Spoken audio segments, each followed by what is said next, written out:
جو سبق ہے حضرت حاتم کے بارے میں ہے۔ عاصم حضرت حاتم تبع تابعین میں سے ہیں۔ بندوں کی زینت، اوتاد کا جمال، اوتاد کا جمال۔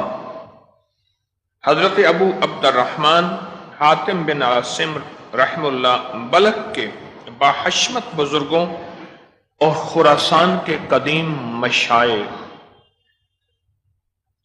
بلخ بخارا۔ اب بلخ کا حصہ موجودہ افغانستان میں ہے۔ شیخ احمد خضرویہ کے استاد محترم ہوئے ہیں۔ حالات میں ابتدا سے لے کر انتہا تک صدق کے خلاف کا آپ آج تک کوئی قدم رکھا ہی نہیں۔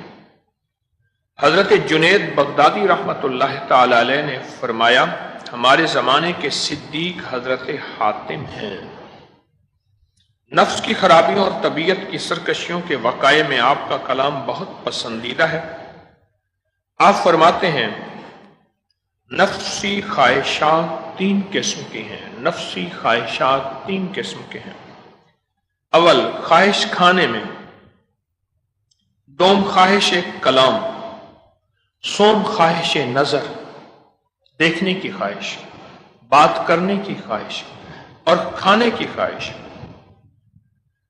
اور فرمایا، اللہ جل شانہ پر بھروسہ کر کے حرام سے اپنے کھانوں کی حفاظت کر، سچ بول کر اپنی زبان کی حفاظت کر، اور مشاہدہ کائنات سے عبرت حاصل کر کے اپنی نگاہ کو محفوظ رکھ۔ جو شخص کھانے پر میں اللہ کا توکل کرے وہ خواہش طعام سے چھٹ جاتا ہے، اور جو شخص سچ بولنے اور خواہش زبان سے بچ جاتا ہے، جو آنکھ سے امر حق کو دیکھے وہ خواہش نظر سے نجات پا جاتا ہے۔ اور یہ یاد رکھو کہ توکل کی حقیقت امر حق کے جاننے سے حاصل ہوتی ہے، کیونکہ جو شخص اللہ جل شانہ کو صحیح طور پر جان لیتا ہے وہ اس کی روزی پہنچانے پر یقین کر لیتا ہے، پھر اپنے سچے علم کی وجہ سے اس کی عبادت کرتا ہے، اور صحیح معرفت کی وجہ سے اس کی ذات و صفات پر غور کرتا ہے، یہاں تک کہ اس کا کھانا پینا سوائے محبت الہی کے کچھ نہیں ہوتا، اس کی عبادت سوائے وجد کے، اور اس کی نظر سوائے مشاہدہ حق کے اور کچھ نہیں ہوتا۔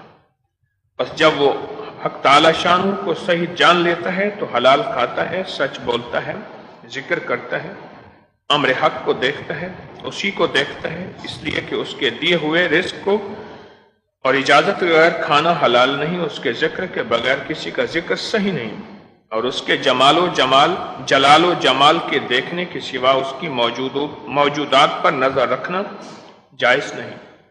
جب تو اس ذات حق سے کھانا حاصل کرے، اس کی اجازت سے کھائے تو خواہش نفس نہ ہوگی، جب تو اس کی طرف سے کہے اور اس کے حکم سے کہے تو وہ خواہش نہ ہوگی، جب تو اسی کے فعل یعنی مخلوقات کو دیکھیں اور اسی کے حکم سے دیکھیں تو وہ خواہش نفس نہ ہوگی، جب تو اپنے نفس کی خواہش سے کھائے اگرچہ حلال ہی ہو وہ خواہش نفس ہوگی۔ اب جو خواہش نفس سے کہے چاہے وہ ذکر حق بھی ہو وہ جھوٹ اور خواہش نفس ہوگی، جب تو اپنی خواہش سے دیکھے اگرچہ اس سے حق پر استدلال ہی کرے تو وہاں اور خواہش نفس کیا ہوگی۔ ایک بات میں نے آپ سے عرض کی تھی، ہر کام کرنے سے پہلے اللہ کا تصور کر لیں، ولایت کا اعلیٰ مقام ملتا ہے۔ ہر کام کرنے سے پہلے اللہ کو چاہ لیں، ہر چاہت سے پہلے رب کو چاہ لیں، ہر چاہت سے پہلے رب کو چاہ لیں، حیرت انگیز رزلٹ ملتے ہیں، حیرت انگیز کمال ملتے ہیں۔ ایک چیز بہت کام کی لکھی ہے حضرت حاتم رحم اللہ کے بارے میں کہ وہ اوتاد کا جمال، اوتاد رجال الغیب کیا ایک منصب ہے۔ اللہ کے جو ولی پوشیدہ اور غیب رہتے ہیں، اولیاء جو پوشیدہ اور غیب رہتے ہیں، جن میں ایک حضرت خضر علیہ السلام بھی ہیں، یہ ان کا جمال تھے، جمال یعنی ان کی زینت، ان کا حسن تھے۔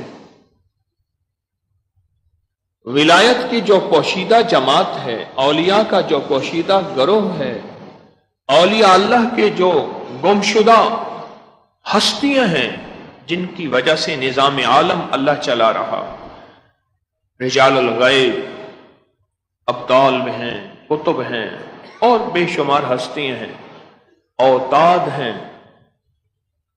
اللہ کے ولی، ان کا جمال تھا۔ ان کا جمال کیسے بنے؟ کیسا عجیب لفظ ہے، ان کا جمال کیسے بنے؟ خواہش پہ نظر رکھ کے صاحب جمال بن گئے اور صاحب کمال بن گئے۔ خواہش پہ نظر رکھ کے، وہ کھانے کی خواہش، وہ بولنے کی خواہش، وہ دیکھنے کی خواہش، تین چیزوں کی خواہش تھی۔ گاڑی کا انتظار ہے، سخت پریشانی ہے، میں منزل تک پہنچ جاؤں، نوکری کا وقت جا رہا، اسکول کا وقت جا رہا، کھانے کا وقت جا رہا، کھانا ختم ہو جائے گا آگے، اور بھی سواری مجھے مل جائے، یا میرے پاس سواری ہے اڑ کے پہنچ جائے۔ اسی پل میں سب سے پہلے اللہ کو سوچنا اور پھر کام کو سوچنا، بس پھر وہ خواہش سے نکل گیا۔ شیخ نے یہاں تک فرمایا کہ ذکر کرتے ہوئے بھی اگر اللہ کو نہ سوچا، جس کو میں اکثر آپ کی خدمت میں عرض کرتا ہوں، اللہ کا ذکر اللہ کے دھیان سے، تو فرمایا پھر وہ ایسا ہے جیسے جھوٹ بول رہا ہے حالانکہ ذکر کر رہا، وہ ایسا ہے جیسے لاغو کہہ رہا ہے، کوئی لا یعنی کر رہا ہے۔ اس نے اللہ کا ذکر تو کیا تھا، اس نے اللہ کی بات بولی تھی، میں آپ سے اللہ کی بات کر رہا ہوں، لیکن میری توجہ اگر اللہ کے ساتھ جڑی ہوئی نہیں ہے اور میرا دل اللہ کی ذات عالی کے ساتھ پیوستہ نہیں ہے، تو سمجھ لے یہ پھر میری ذات اور مخلوق کی بات ہے، خالق کی بات نہیں۔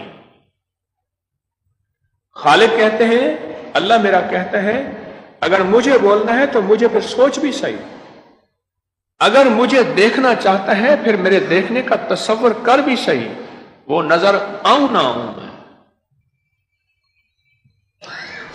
آپ ساری زندگی میں ایک مشق کر لیں، اپنی ضروریات میں ایک مشق کر لیں۔ کھانا سامنے آیا ہے، پیٹ بھوک لگی ہوئی ہے اور دل میں ہے کہ کھانا سامنے آئے گا، اب میں کھانا کھاؤں گا اور میں صحت یاب ہو جاؤں گا، یا یہ ہے کہ میری بھوک ختم ہو جائے گی۔ بس اسی لمحے میں ایک تصور یہ ہے کہ کھانا تو میرا پیٹ نہیں بھرے گا، پیٹ تو اللہ کے امر سے بھرے گا۔ بس یہ تصور کر کے کھانا شروع کر دیں بسم اللہ پڑھ کے، اب بلائیں کون سی بات مشکل بات ہے۔ مرشد کامل جو ہے حضرت پیر علی حجویری رحمت اللہ علیہ یہ بات فرماتے ہیں حضرت حاتم کی، بس مانتے ہیں کہ ولایت کا تاج سر پہ اگر رکھنا ہے تو بر یہ دو تین چھوٹی چھوٹی تین چیزیں فرمائی ہیں، ان تین چھوٹی چیزوں پہ توجہ کر لیں، بس ختم۔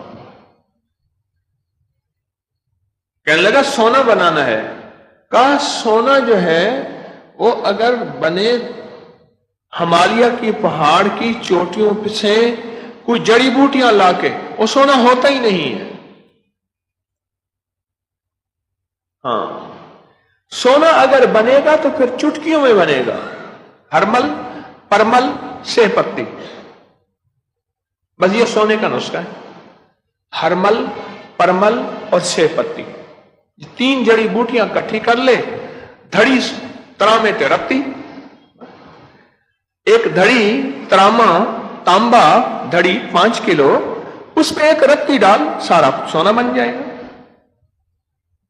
اگر تو کہتا ہے کہ ولایت کا تعلق جنگلوں میں اور بیابانوں میں ریاضتوں میں ہے، کرنے والے کر گئے ہیں، غاروں میں جنگلوں میں کنووں میں کرنے والے کر گئے ہیں۔ آج عالم یہ ہے کہ لوگ تو اللہ کی ذات عالی کو فراموش کر بیٹھے ہیں۔ آج سے یہ جو واقعہ میں بیان کر رہا ہوں 1200 سال کی پہلے کی ہستی ہے۔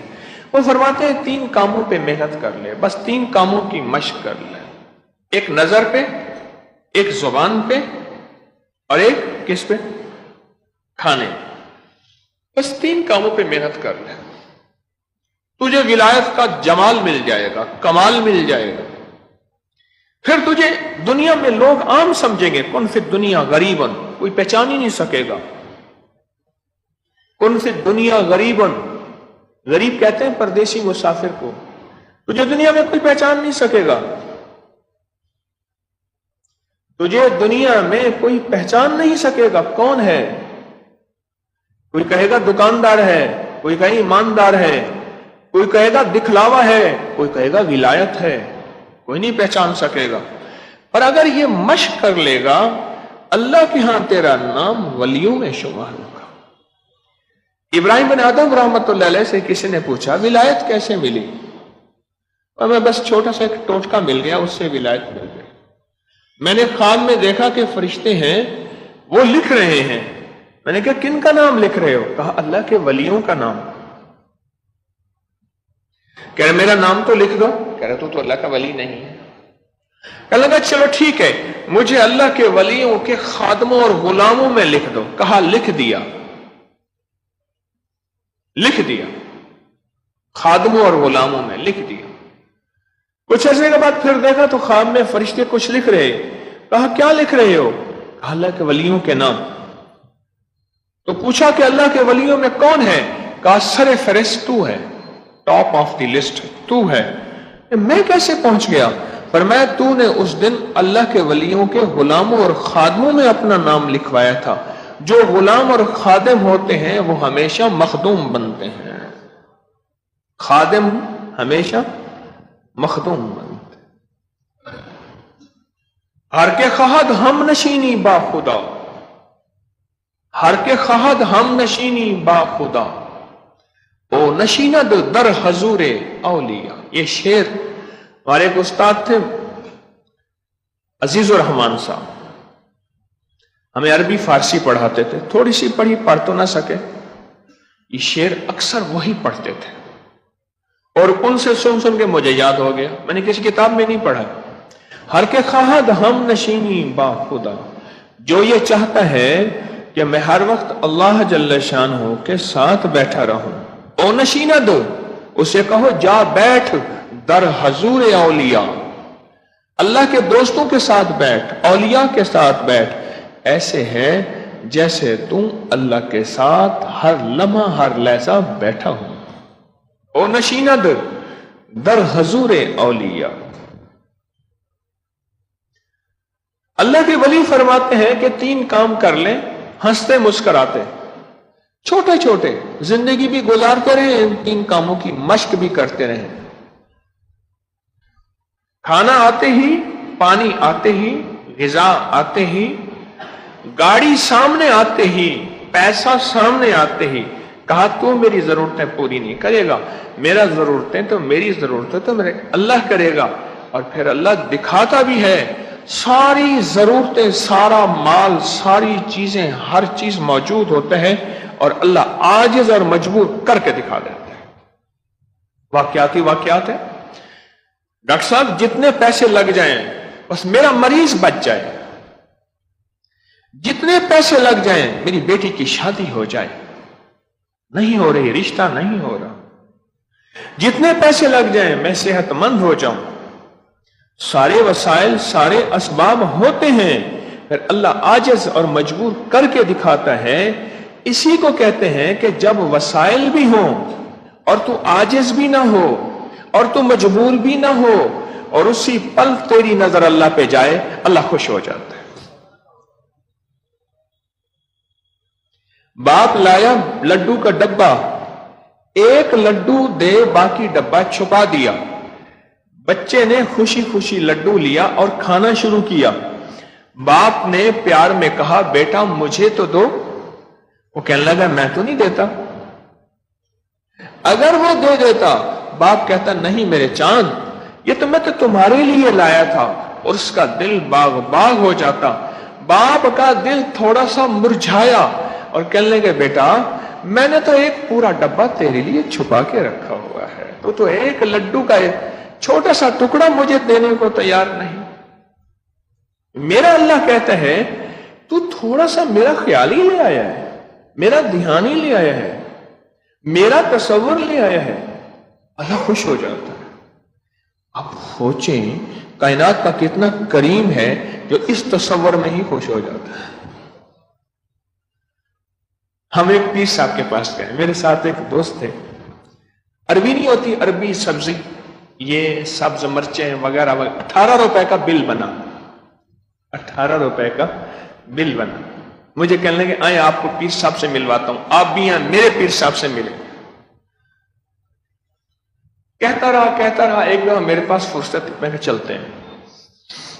چوک سے سبزی والی دکان سے وہ بل بنا 18 روپے کا. میں نے کہا یہ کیا؟ کہنے لگا خالی ہاتھ جائیں تو ناراض ہوتے ہیں، کہتے ہیں خالی ہاتھ آؤ گے تو خالی جاؤ گے، اور میرے پیر کی اوقات اتنی ہے کہ 18 روپے میں راضی ہو جائے گا. یہ الفاظ ہے، خالی جانا نہیں ہے. خیر ہم گئے تو اس نے جا کے نا شاہ پر ایسے 2 ہاتھوں میں بڑے اہتمام سے کوئی کائنات کا تاج محل لایا ہے یا کوئی کوہنور ہیرا لایا. یہ پیر صاحب بسم اللہ کا وقت، ہاں ماشاءاللہ ماشاءاللہ چل بھائی مڑیا لے جاؤ، اے لنگر پک جاؤ سارا، اے لنگر پک جاؤ سارا. اچھا خیر ہم بیٹھ گئے. اس کے بعد اس نے کہا پیر صاحب یہ بھی پیر ہیں. اچھا ماشاءاللہ ٹھیک ہے. تو اب آپ خود سوچیں پیر کے پاس چل آئے تو پھر لنگر کیسا ہوگا؟ میرے نام پہ لنگر کھا رہا تھا، میرے نام پہ دسترخوان وسیع چاہ رہا تھا. کہنے لگا بس سمجھ آ گئی ہے، تسلی رکھو. میں کہتا ہوں لمبی بات ہے کیا بتاؤں آپ کو، ایک چھوٹی سی توجہ دی، پیر صاحب کا لنگر وسیع کر لیا. وہ بھی انسان، میں بھی انسان، میرے دل میں بھی غرضیں ہیں، پتہ نہیں کتنے تمے اور لالچیں ہیں. میں کسی کی کہانی کیا بیان کروں؟ میرا اللہ کہتا ہے چھوٹا سا میرا دھیان کر لو، بس مختصر سا دھیان کر. کہنے لگے اس دن آپ نے گاڑی میں جا رہے تھے نا، ایسے مجھے دیکھا تھا، وہ آپ کا دیکھنا بڑا اچھا لگا تھا. بندہ بندے کے صرف دیکھنے کو پسند کرتا ہے کہ اس نے مجھے کس نظر سے دیکھا تھا، پیار کی نظر سے، محبت کی نظر سے.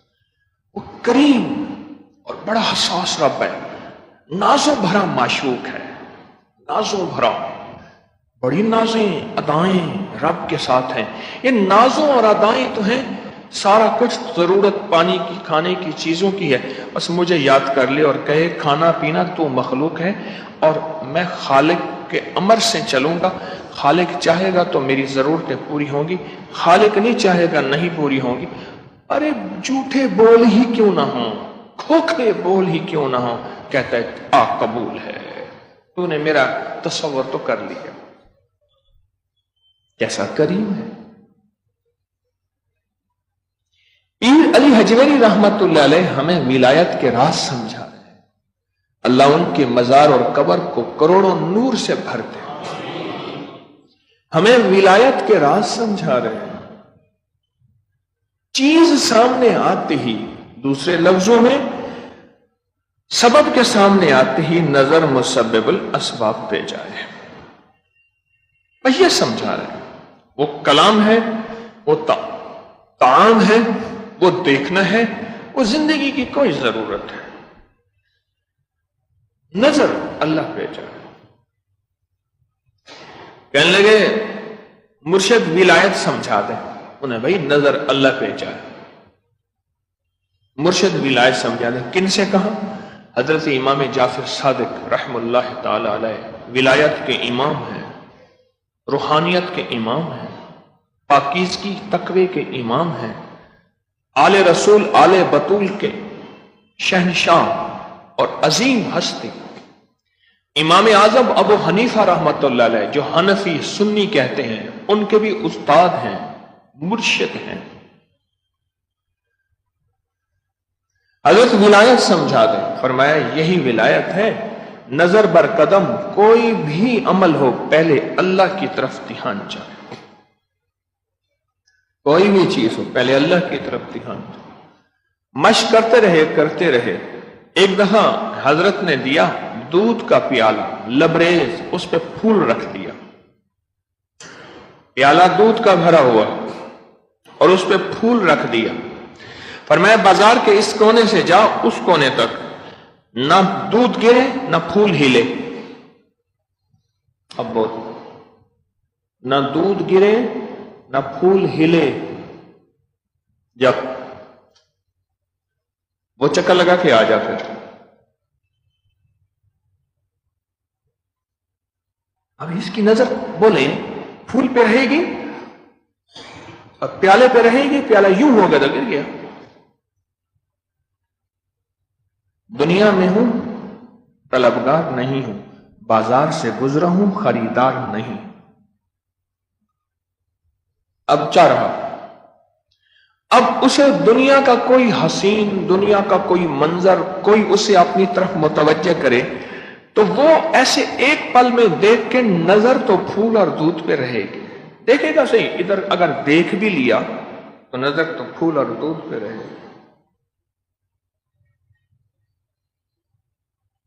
کیا خیال ہے کہ دودھ کا پیالہ لبریز ہے تو گر نہ جائے اور پھول ہلے نہ، اپنی جگہ پہ رہے پھول.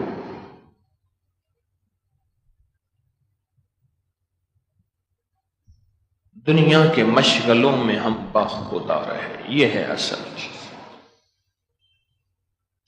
کوئی درزیوں کا کام کر رہا، کوئی سبزی کا، کوئی ذمہ دارہ، کوئی مزدوری، کوئی کیا. دنیا کے مشغلوں میں ہم باخدا رہے. پیر علی حجویری رحمت اللہ علیہ آج کے سبق میں ہمیں یہ اصل میں سکھانا چاہتے ہیں. اور حضرت امام جعفر صادق سلام اللہ علیہ رحم اللہ تعالی علیہ اللہم صلی علی محمد و آل محمد، وہ ہمیں اصل میں یہ سبق دینا چاہتے ہیں کہ دنیا کے مشغلوں میں ہم باخدا رہے، سب کے ساتھ رہتے ہوئے سب سے جدا رہے. بیوی بھی، بچے بھی، گھر بھی، ضروریات بھی، زندگی کا نظام بھی، سب کچھ ہے. سب کے ساتھ رہتے ہوئے سب سے جدا رہے. دل کی کیفیتیں، من کی کیفیتیں، وجدان کی کیفیتیں، روح کی کیفیتیں، نظروں کی کیفیتیں، جذبوں کی کیفیتیں، خیالات، تصورات، گمان، ساری چیزیں سب کے ساتھ رہتے ہوئے سب سے جدا رہے. حضرت تاج محمود امروٹی رحمت اللہ علیہ فرماتے ہیں، میرے مرشد حافظ محمد صدیق صاحب بھرچونڈی شریف رحمت اللہ علیہ نے مجھے ایک نصیحت فرمائی تھی، بس میں ساری زندگی اسی نصیحت میں ہوں. مجھے ایک صاحب نے واقعہ سنایا، میں اس واقعے پہ حیران ہوا، لیکن پھر وہ واقعہ ایک اور نے سنایا تو اس نے پورا سنایا، پھر سمجھ آئی اصل واقعہ یہ ہے. انگریز حضرت امروٹی 1929 میں وصال ہے، حضرت میاں شیر محمد صاحب رحمۃ اللہ علیہ کی 29ویں وصال ہے. انگریز آئے سارے اور پیاز کی لنگر خانے میں پیاز کی بوری پڑی تھی. ایک بوری اٹھائی، ایک پیاز بوری میں سے نکالا اور اس کو چھری سے کاٹا اور فرمانے لگے ساری بوری پلٹ دو. وہ ساری بوری کٹی ہوئی تھی. فرمایا مجھے میرے رب نے اتنی طاقت دی ہے تو میں ایسے ایک کو کاٹوں تو ساروں کو کاٹ کے رکھ دوں، لیکن رب کی منشا نہیں ہے، اس کی منشا اور ہے، میں اس کی چاہت پہ چلوں گا. یہ واقعہ میں نے سنا. ولی کی کرامت حق ہے، ہم اولیاء کی کرامت کو مانتے ہیں. اللہ کے نبی کے معجزے بھی حق ہیں اور ولی کی کرامت بھی حق ہے. لیکن مجھے ایک اور اللہ کے ولی نے واقعہ تفصیل سے وہ اس قول کے ساتھ فرمایا، جب میں اپنے مرشد سے رخصت ہونے لگا میرے مرشد نے مجھے ایک بات فرمائی، تاج محمود یاد رکھ، کبھی مرشد کی عظمت دل سے کم نہ کرنا، ورنہ تیری کوئی ولایت نہیں، تیری کوئی کرامت نہیں، تیری ہر چیز سلب ہو جائے گی. مرشد